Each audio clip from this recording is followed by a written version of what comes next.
Guys, તો આજે હું બનાવું છું મંચાવ સૂપ ઘરે. તો એની માટે મરચું જોઈશે, ગાજર, ઓનિયન, કેપ્સિકમ છે, આ કોબી છે ને આ લસણ છે. તો આપણે બનાવીએ. આ થોડું આદું પણ છે, એને મેં છોલી નાખ્યું છે. હવે એને આમાં કચડી નાખીશું. હવે આને આમાં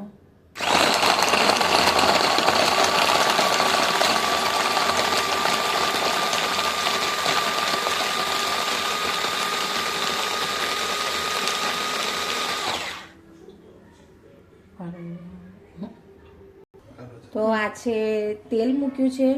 આ કોબીજ કરી દીધા છે ઝીણા ઝીણા.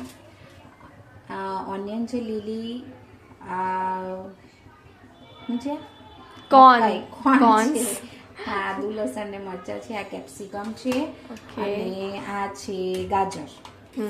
તો હવે થઈ ગયું છે. તો એની અંદર આપણે આ લસણ, આદુ ને મરચું જે હતું એને પહેલાં સાંતળી લેવાનું છે. થોડા તેલમાં મસ્ત સાંતળે તો સારું લાગે. પછી એની અંદર નાખવાના છે ઓનિયન, કેપ્સિકમ. આ પણ નાખીને મસ્ત રીતે હલાવી દેવાનું છે.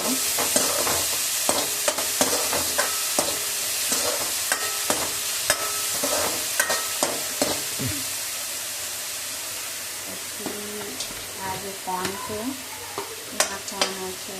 એની અંદર આ કોબી છે.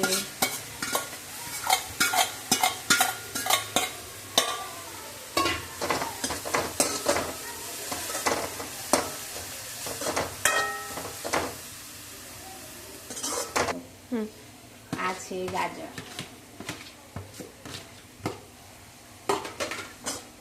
બધાને મસ્ત રીતે લાવીને અને થોડું શેકાવા દેવાનું છે. ગેસની ફ્લેમ ફાસ્ટ રાખવાની છે.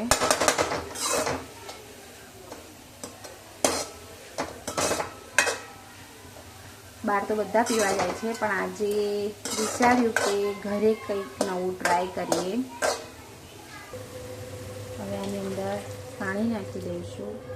એની અંદર આપણે પાણી નાખી દેવાનું. આપણે જેટલા હોય જેટલા વ્યક્તિ માટે બનાવીએ છીએ એ પ્રમાણે આપણને માપ હોય કે આટલું આપણે બનાવવાનું છે, તો એ પ્રમાણે આપણે પાણી આની અંદર ઉમેરી દેવાનું.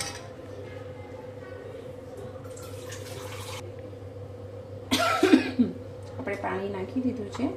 હવે આની અંદર આ છે મરીનો પાવડર. થોડો મરીનો પાવડર નાખવાનો છે.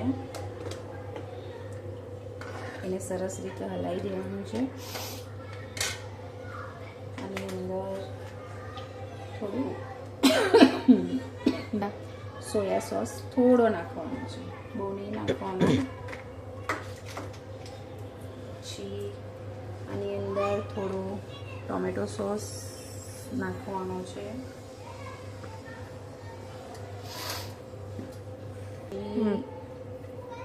મીઠું નાખવાનું છે. જે પ્રમાણે આપણને સ્વાદ પ્રમાણે જોઈએ એ પ્રમાણે મીઠું નાખી દેવાનું છે અને સરસ રીતે હલાવી દેવાનું છે.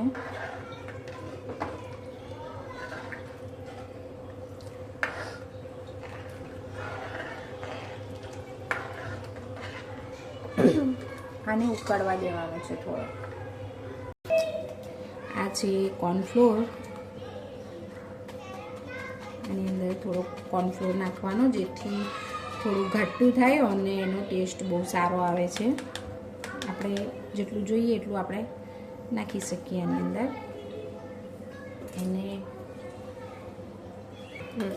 એને આ રીતે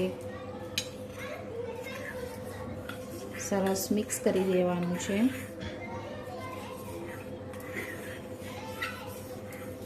ગાઈસ, તમને જો મારી રેસીપી ગમે તો લાઈક કરજો ને ફોલો કરજો આવી બીજી રેસીપી જોવા માટે.